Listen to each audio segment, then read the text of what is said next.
నమస్కారం. గురు శబ్దం మన చెవికి సోకగానే మనకు స్ఫురించేవి మూడు విశిష్టమైన లక్షణాలు: సమిత్పాణిం, శ్రోత్రీయం, బ్రహ్మనిష్టం. ఈ మూడు విశిష్టమైన లక్షణాలకి సాక్షాత్ విగ్రహ స్వరూపం శ్రీ శ్రీ శ్రీ స్వరూపానందేంద్ర సరస్వతి మహాస్వామి వారు. ఆది శంకరులు ప్రతిష్ఠించిన షణ్మత స్ఫూర్తితోటి వారు ప్రసాదించిన అద్వైత సిద్ధాంత దివ్యామృతాన్ని అవ్యాజ ప్రేమతోటి భక్త కోటికి అనునిత్యం ప్రసాదిస్తున్నటువంటి శ్రీ శ్రీ శ్రీ స్వరూపానందేంద్ర సరస్వతి మహాస్వామి వారి దివ్య సన్నిధిలో ఇవాళ మనం ఉన్నాం.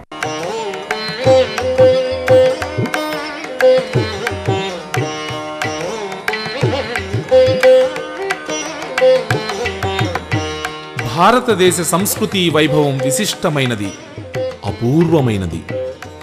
ఎన్నెన్నో సంప్రదాయాలు ఈ పవిత్ర భూమిపై ఆవిర్భవించాయి. అట్టి సంప్రదాయములలో ఆదిశంకరుల అద్వైత సిద్ధాంతం విశేషమైనది. ఆదిశంకరుల అద్వైతమును ప్రచారం చెయ్యడానికి విశాఖపట్టణంలో చినముషిడివాడలో శ్రీ శ్రీ శ్రీ స్వరూపానందేంద్ర మహాసరస్వతి స్వామివారు శ్రీ విశాఖ శారదాపీఠమును స్థాపించడం జరిగింది. శ్రీ స్వామివారు బాల్యంలోనే సన్యసించి పవిత్ర హిమాలయాలలో హరిద్వార్, హృషికేశ్ ప్రాంతాలలో మహనీయులకు గురువులను సేవించి వారి గురువులు శ్రీ అద్వైతానందేంద్ర స్వామివారి ఆదేశం ప్రకారం విశాఖలో పీఠమును స్థాపించారు.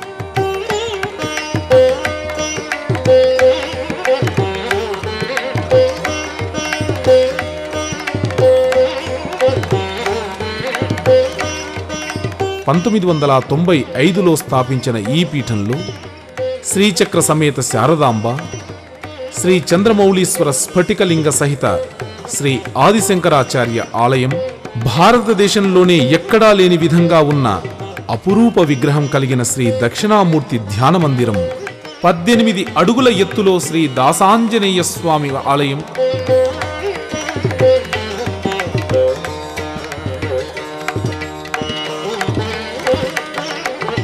శ్రీ వల్లదేవ సేనా సమేత షణ్ముఖ శ్రీ సుబ్రహ్మణ్యేశ్వర స్వామి ఆలయం, కాలభైరవుడు, శ్రీ దత్తాత్రేయుడు మొదలైన అపురూప ఆలయాలతో భక్తజన సందోహంతో కళకళలాడుతుంది విశాఖ శ్రీ శారదాపీఠం.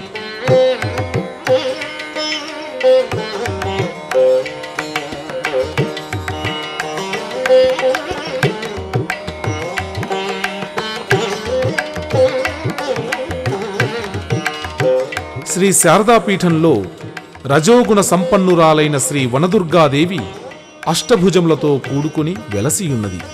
బాలారిష్టాలు, అవిద్య, ఉద్యోగ భయం, రోగ భయం, చోర భయం, సంసారిక తాపత్రయ భయం మొదలైనవి అమ్మవారిని దర్శిస్తే తొలగిపోతాయి. శ్రీ శారదాపీఠంలో జగద్గురు శంకరాచార్య వేద పాఠశాలను నిర్మించి వైదిక సాంప్రదాయంతో కూడిన వేద విద్యను ఉచితంగా అందిస్తున్నారు. వేద మంత్రాలు ఎక్కడ నిత్యం ఉచ్చరించబడతాయో అక్కడ ఆధ్యాత్మికత అభివృద్ధి చెందుతుంది.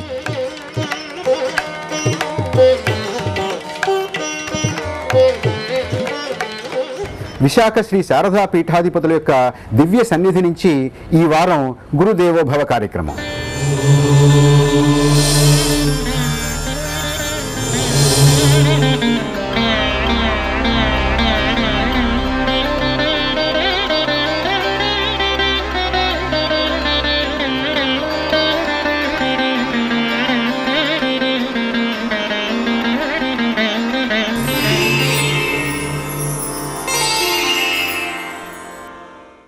నమస్కారం స్వామి. శ్రీ వెంకటేశ్వర భక్తి ఛానల్ గురుదేవోభవ కార్యక్రమానికి మిమ్మల్ని సాదరంగా ఆహ్వానిస్తున్నాం. చిన్న వయసులోనే సర్వసంగ పరిత్యాగం చేయాలనే కోరిక, అభిలాష మీకు ఎందుకు కలిగింది? ఇది చాలామంది ఈ రకమైన ప్రశ్న వేశారు. ఒకటి, పూర్వజన్మ సుకృతం. 2, నా తల్లి మా తండ్రి ఇద్దరు కూడా అందరూ మహాత్ముని ఇంటికి పిలిపించి భోజనాలు పెట్టి వాళ్ళు గౌరవించేవారు. ఆ మహాత్ముని చూసి చూసి నేను ఒక స్థాయి, ఒక సన్యాసి వైదిక ధర్మాన్ని నిలబెట్టాలి అని కోరికతో ఇల్లు వదిలిపెట్టి నేను ఋషికేశ్ వెళ్ళాను. ఇల్లు వదిలిపెట్టడం మీకు అంత సులభంగా సాధ్యం కాలేదే? అవును, నా తల్లి తండ్రి ఇద్దరూ బాధపడ్డారు. అయినప్పటికీ మా వారిని ఒప్పించి, మా అన్నదమ్ములు అందరిని ఒప్పించి నేను ఇల్లు వదిలిపెట్టి ఋషికేశ్ వెళ్ళాను. దానికి చాలా ప్రయాసపడ్డాను. స్వామీజీ, మాలాంటి వాళ్ళందరికీ ఉన్నటువంటి ఒక అనుమానం ఏమిటంటే, ఇవాళ మనం 21వ శతాబ్దంలో ఉన్నాం. ప్రపంచం ఎంతో వేగంగా శాస్త్ర సాంకేతిక పరంగా ఎంతో ముందుకు వెళ్ళిపోతుంది. ఇవాళ మన జీవితాల్లో ఆధ్యాత్మికతకి స్థానం ఉందా? ఉంటే ఆ స్థానం ఏమిటి, ఎక్కడుంది? అంటే ఇప్పుడున్న ఈ పరుగుడు ప్రపంచంలో ఆధ్యాత్మికం ఎంతో అవసరం. ఈరోజు ఈ ప్రపంచంలో చాలామంది యువతకి ఆధ్యాత్మికం సరియైన దారి తెలియక వాళ్ళు అనేక రకమైన తప్పుదోవలు పడుతున్నారు. పూర్వకాలం కంటే ఇప్పుడు చాలా అవసరం. అది ఎక్కడ దొరుకుతుంది అంటే, ఈరోజు బోధ గురువుల కంటే బాధ గురువులు ఎక్కువయ్యారు. కాబట్టి నిజమైన శాస్త్రం, ధర్మం, శీలం, నీతి వీటిని ప్రబోధించే గురువులు తక్కువయ్యారు. దాన్ని ఆకాంక్షించే ప్రజలు ఎక్కువయ్యారు. సరైన మార్గాన్ని చూపించే ప్రస్తుత వాతావరణం లేదు. గురువు లభ్యం కావడం పూర్వజన్మ సుకృతం అంటారు. సులభంగా కాదు అది. మీ గురు పరంపర ఏమిటి? మాది చాలా ఉత్తమమైన గురు పరంపర అండి. ఈరోజు జగద్గురు శంకరాచార్యులు వారు ఏ అద్వైత తత్వాన్ని ఈ ప్రపంచానికి అందించారో 2000 సంవత్సరాల క్రితం, ఆ అద్వైత తత్వాన్ని పరిపూర్ణంగా బోధించే ఏకైక గురుతత్వం ఏది అంటే, గురు పరంపర ఏదంటే మాది. అలనాడు 100 సంవత్సరాల క్రితం హోళే నర్సీపూర్ అని హాసన్ డిస్టిక్లో ఉంది, కర్ణాటకలో. అక్కడ సచ్చిదానందేంద్ర సరస్వతి మహాస్వామి వారిని శంకరాచార్య వారు రాసిన భాష్యాలకి, ప్రస్థానత్రయ భాష్యానికి 200 సంస్కృత గ్రంథాలు, ఇంగ్లీషు అలాగే హిందీ సంబంధించి గ్రంథాలు రచించారు. ఆ భాష్యంలో ఏదైతే చెప్పబడిందో అనుభవైక్యమైన ఆత్మ విచారాన్ని చాలా అందంగా అందించి మా తరం చూపించింది, మా పరంపర చూపించింది. అందుకు పరిపూర్ణమైన జ్ఞాన పరంపర ఏది అంటే కేవలం విశాఖ శ్రీ శారదాపీఠ సంప్రదాయమే పరంపరని మేము అనుకుంటున్నాం.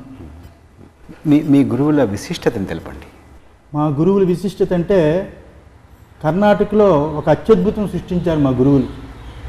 కర్ణాటక రాష్ట్రంలో శివమొగ్గ డిస్టిక్లో 7 కిలోమీటర్ల లోపలికి వెళితే ఒక గ్రామం ఉంది, మత్తూర్ అని. ఆ మత్తూర్ అనే గ్రామాన్ని పరిపూర్ణంగా సంస్కృత గ్రామంగా మార్చి, అన్ని కులాల వారు చురకర్మ చేసేవారు కూడా సంస్కృతమే మాట్లాడతాడు. సంస్కృతం అందరి భాష కాబట్టి అన్ని కులాల వారు సంస్కృతం మాట్లాడేట్టుగా గ్రామాన్నే మార్చేశారు. ఈ రోజుకి కూడా ప్రతిరోజు సాయంత్రం శంకర భాష్యం ఇక్కడ ప్రవచనం జరుగుతుంది. వైదిక ప్రవృత్తితో కూడుకున్న అగ్నిహోత్రాది కార్యక్రమాలు ఈరోజు భారతదేశంలో ఎక్కడ ఎక్కువగా జరుగుతున్నాయంటే మత్తూరు ప్రాంతంలోనే అని అందరికీ నానుడి తెలుసు. అంత వైదికంగా, ఆధ్యాత్మికంగా, అద్వైత పరంగా మార్చి మా గురువులు ఒక స్థానాన్ని కల్పించారు. విశాఖలో శ్రీ శారదా పీఠ స్థాపనకి మీకు ఉత్తర్వు ఏమిటి? అంటే మా గురు పరంపర అంతా కూడా కర్ణాటక. నేను ఆంధ్రదేశంలో పుట్టాను కాబట్టి నా గురువులు సన్యాసం ఇస్తున్నప్పుడు నేను అన్నాను, నేను ఋషికేశ్ ఆ ప్రాంతంలో బాగా పర్యటించాను, హిమాలయాల్లో నేను ఉంటానంటే మా గురువులు అన్నారు, నువ్వు తెలుగువాడివి, ఇంకా వయసు తక్కువగా ఉంది, తెలుగు రాష్ట్రంలో అద్వైత సంప్రదాయంతో కూడుకున్న శంకరాచార్యుల వారి యొక్క ప్రచారం చేయాలి, నువ్వు ఎక్కడి నుంచి వచ్చావో ఆ ప్రాంతానికి వెళ్ళి ఈ సంప్రదాయ పీఠాన్ని స్థాపన చేసి ఈ ప్రచారం చేయాలని కోరితే అందుమూలకంగా ఇక్కడికి వచ్చి అద్వైత పరంపరని ప్రచారం చేస్తున్నాం. స్వామీజీ, చాలా కొన్ని వేల కుటుంబాలను స్పృశించారు మీరు. మీ అద్వైత దివ్యామృతాన్ని వారికి పంచిపెట్టారు. మీకేమనిపిస్తోంది? ఒక్కసారి మీరు చేసినటువంటి, నడిచినటువంటి ఈ ప్రస్థానాన్ని ఒకసారి వెనక్కి తిరిగి చూసుకుంటే, ఇక్కడ మీ కర్మభూమిగా మీరు ఎంచుకున్నారు, ఎంత సాధించగలిగారు? మీ ముందున్నటువంటి కర్తవ్యాలు ఏమిటి? ముందు అనుకున్నది ఏమిటి? ఇవాళ మీకు సాక్షాత్కరిస్తున్నది ఏమిటి?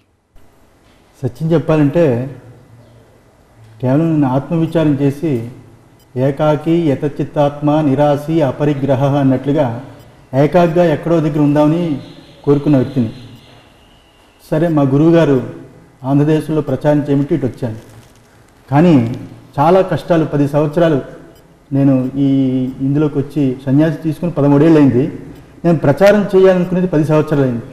అయితే ఈ 10 సంవత్సరాల్లో చాలా కష్టాలు అనుభవించాను. అయినప్పటికీ నేను పొందే ఆనందం ఎవరూ పొందలేరు. కష్టాల్లో విజయాన్ని సాధించాను. ఈ ద్వైత మతాలతో ఒక ప్రక్క వివాదము, కులాల పోరుతో ఇంకొక ప్రక్క వివాదము, అన్ని కులాల వారు హిందూ దేవుని పూజిస్తున్న కుల ప్రతిపాదికతో ఈ రాష్ట్రంలో అక్కడక్కడ మా కులం గుడి అని దేవుళ్ళ యొక్క గుడిని కూడా కులపరంగా మార్చుకుంటున్నారు. అలాంటి ప్రస్తుత తరుణంలో అలాంటి వాటిని చరమగీతం పాడాను. అలాగే హైందవ జాతికి అన్ని కులాల వారికి సంబంధం ఉందని మేము ప్రచారం చేశాం. ఈరోజు యావత్ ఆంధ్ర రాష్ట్రం అంతా కూడా విశాఖ శ్రీ శారదాపీఠం స్వామివారంటే ఎనలేని అభిమానము. ఆ అభిమానంతో నేను చాలా ఆనందంగా ఉన్నాను. మీరు ప్రస్తావించినటువంటి విషయాల్ని ఒక్కొక్కటి తీసుకుందాం. చాలా కష్టాలని ఎదుర్కొంటూ మీరు ముందుకు సాగుతున్నామని అన్నారు. షణ్మతాల యొక్క విశిష్టతని ప్రచారం చేస్తున్నారు. ఏమిటి షణ్మతాలు? ఎవరు ప్రతిపాదించారు? జగద్గురు శంకరాచార్యుల వారి కంటే ముందు ఎన్నో మతాలు ఉన్నాయి. అన్ని మతాలు కూడా వారి వారి పరిధిలో మూఢ నమ్మకాలతో, పశుహింస జీవహింసతో కూడుకుని పాశుపత మతం అని, శైవ మతం అని, శాక్తేయ మతం అని ఇలాంటి మతాలన్నీ కూడా అప్పుడు బాగా ప్రచారంలో ఉన్నాయి. వాటన్నిటినీ కూడా తుదిముట్టించి వైదిక సంప్రదాయంతో కూడుకున్న ఆగమ ప్రోక్తంగా షణ్మతాలు అంటే 6 ప్రధానమైన దేవతలను పెట్టుకుని ఎలా అర్చనా విధులు చెయ్యాలి అని అర్చనా విధులన్నింటినీ కూడా ఏర్పాటు చేసింది జగద్గురు శంకరాచార్యుల వారు. అందులో శైవం ఉంది, వైష్ణవం ఉంది, శాక్తేయం ఉంది, అన్ని సంప్రదాయాలు. ఈ 6 మతాల్ని ఎవరైతే ఆరాధిస్తారో ముక్కోటి దేవతలను ఆరాధించినట్లుగా ఒక్కొక్క సంప్రదాయానికి మిగతా దేవుళ్ళ ఆదర్శంగా అనుబంధంగా ఉన్నారు. అందులో అన్ని మతాలు 6 మతాలకి సంబంధించి ముక్కోటి దేవతలను ఎవరైనా ఆరాధించవచ్చు అని ప్రపంచ సార తంత్రం అని తంత్ర శాస్త్రాన్ని కూడా రచించి అద్వైత పరమే కాకుండా తంత్రశాస్త్రాన్ని కూడా రచించారు జగద్గురు శంకరాచార్యుల వారు. అలాంటి అద్భుతమైన షణ్మత స్థాపనాచారిగా ఆయన కీర్తింపబడ్డారు, కీర్తింపబడబోతున్నారు కూడా. స్వామి, షణ్మతాల్లో వైరుధ్యాలు లేవా? శైవానికి, వైష్ణవానికి, శాక్తేయానికి, గాణాపత్యానికి, కౌమారానికి వైరుధ్యాలు లేవా? ఉన్నాయి. ఇవన్నీ ద్వైత మతాలండి. శైవం, వైష్ణవం, శాక్తేయం ఇవన్నీ కూడా ద్వైత మతాలు. ద్వైత మతాలతో కూడుకున్న భావాలు ఎప్పుడు కూడా కుంచితంగా ఉంటాయి. నా దేవుడు గొప్ప, నా పురాణం గొప్ప, నేను చెప్పిందే శాస్త్రం, కుంచిత భావాలతో ఉంటాయి. ఆ భావాల నుంచి బయటికి రావడానికి శంకరాచార్య వారు షణ్మత స్థాపన ఆచార్యగా ఆ షణ్మత స్థాపన చేసి మతాల్ని పరిరక్షించి మతాల్ని అర్చన చేస్తూ ఆ మత దేవతలను కూడా దాటి అద్వైత తత్వాన్ని బోధించడానికి ఆయన ప్రతిపాదిస్తే ఈరోజు దురదృష్టవశాత్తు మతాల వివాదాలతో, దేవుళ్ళ యొక్క గొడవలతో, శైవం వేరు, వైష్ణవం వేరు, నా దేవుడు గొప్ప, నా అర్చన గొప్ప అని వివాదాలతో వీగిపోతున్నారు. కానీ అసలు దృక్పథం అది కాదు. షణ్మతాల వల్ల ఆత్మజ్ఞానం పొందాలి, ముక్తిని పొందాలి అని శంకరాచార్యుల వారికి తీర్మానం. అయితే శంకరాచార్యుల వారు తర్వాత రామానుజాచార్యులు, మధ్వాచార్యులు వారందరూ కూడా ఆవిర్భవించారు. వాళ్ళ ద్వైత మతాల్ని ప్రచారం చేశారు. అయితే రామానుజాచార్యులు ఏదైతే పాంచరాత్రాగంతో కూడుకున్న ద్వైత మతాన్ని ఆయన చూపించారో శంకరులు వారికి పూర్వం లేదు. శంకరాచార్యుల వారి తర్వాత రామానుజాచార్యులు. అంటే ద్వైతం, విశిష్టాద్వైతం రెండూ కూడా అద్వైతానికి పూర్వం లేవంటారు. ఇప్పుడున్న ద్వైతము, విశిష్టాద్వైతం పూర్వం లేదు. పూర్వం ఉన్నది భాగవతుల మతం. శంకర భాష్యాన్ని ఆమూలాగ్రంగా 10 సార్లు చదివితే తప్పక అందులో ఉన్న విషయం తెలుస్తుంది. శంకరాచార్యుల వారు వాదనలు చేశారు.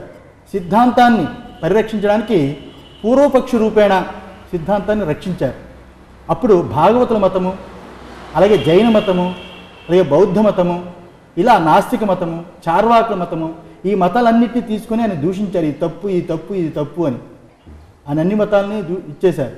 అప్పుడు ఇప్పుడు ప్రచారం చేస్తున్న పాంచరాత్రం కానీ లేకపోతే ద్వైత మతం కానీ అంతకు పూర్వం లేదు. ఇవన్నీ భాగవతుల మతంగా ఉండేది. ఈ ద్వైత మతాలు అప్పుడు లేవు. ఒకటి షణ్మతాల్లో ఉన్నటువంటి దాని నుంచి మీరు ఎదుర్కొంటున్నటువంటి ఇబ్బంది, కష్టం. రెండోది కులం గురించి కూడా ప్రస్తావించారు. హైందవ జీవన విధానంలో కులం ఒక అంతర్భాగం అని, మనకి పుట్టుకతోనే నిర్ణయింపబడుతుందని, వీటి వల్ల సమాజంలో ఒక రకమైనటువంటి వివాదము, ఒక రకమైనటువంటి వైరుధ్యము, ఇవన్నీ మన కళ్ళెదురుగా కనపడుతున్నాయి కదా. వీటిని అధిగమించడానికి, ఇది తప్పు అని చెప్పడానికి, నిర్ధారించడానికి ఏం కృషి చేయొచ్చు, ఏం కృషి చేస్తుంది మఠం? అంటే ఇప్పుడు భారతదేశంలో ఉన్న మానవాళి తప్పుదోవ పట్టింది. కులం అనే ప్రతిపాదిక వేదంలో ఉన్న పూర్వం నుంచి ఉన్న కుల పోరు కుల చిచ్చు లేదు. ఎవరి సంప్రదాయాన్ని ఎవరి పద్ధతిని వాడు కాపాడుకుని వాళ్ళు ధర్మ పరిరక్షణ చేశారు. అలాగే వేదం కూడా అన్ని కులాల్ని గౌరవించింది. వేదంలోనే మాంసము అమ్ముకున్న ధర్మవ్యాధుల్ని గౌరవించింది. అలాగే పురాణంలో అరుంధతి నక్షత్రం, ఆ హరిజన స్త్రీ అరుంధతి నక్షత్రాన్ని చూస్తే కానీ వైదిక బ్రాహ్మణుడు కూడా పెళ్లి పూర్తవునట్టుగా చూపించింది. అలాగే రామాయణంలో శ్రీరామచంద్రుడికి ఒక చాకలి కులంలో పుట్టిన అతను వచ్చి నీ రాజ్యంలో అన్యాయం జరిగింది అని ప్రశ్న వేస్తే దానికి తల వంచి రాముడు దాన్ని సరిదిద్దుకోవడానికి ప్రయత్నం చేశాడు. అంటే అన్ని కులాల వారికి పూర్వకాలం ప్రాతినిధ్యం ఇచ్చేవారు. ఆ కుల పోరుతో ఉండేవారు కాదు, అందరికీ సుఖశాంతులతో ఉండేవారు. ఈరోజు వ్యక్తిగత స్వార్థపూరితమైన అభిమానంతో కుల పోరును పెంచుతున్నారు తప్ప వైదిక ధర్మంలో వేదంలో ఆ పోరు లేదు, ఆ చిచ్చు లేదు. స్వామీజీ, మన సమాజం కులాల వారీగా విభజించబడి ఉంది. ఒక కులానికి మధ్య వైరుధ్యాలు ఉన్నాయి, విభేదాలు ఉన్నాయి, ఒకరికొకరికి సరైనటువంటి పొత్తులు లేవు. ఇది ఒక పక్క అయితే, మరొక పక్క ఇవన్నీ కులాలు వీటి విభేదాలతో కొనసాగడం ఒకటి, కొంతమంది అస్పృశ్యులుగా పరిగణింపబడడం ఒకటి. ఈ కులాలకి, ముఖ్యంగా ఈ అస్పృశ్యతకి వేదామోదం ఉందా? మంచి ప్రశ్న.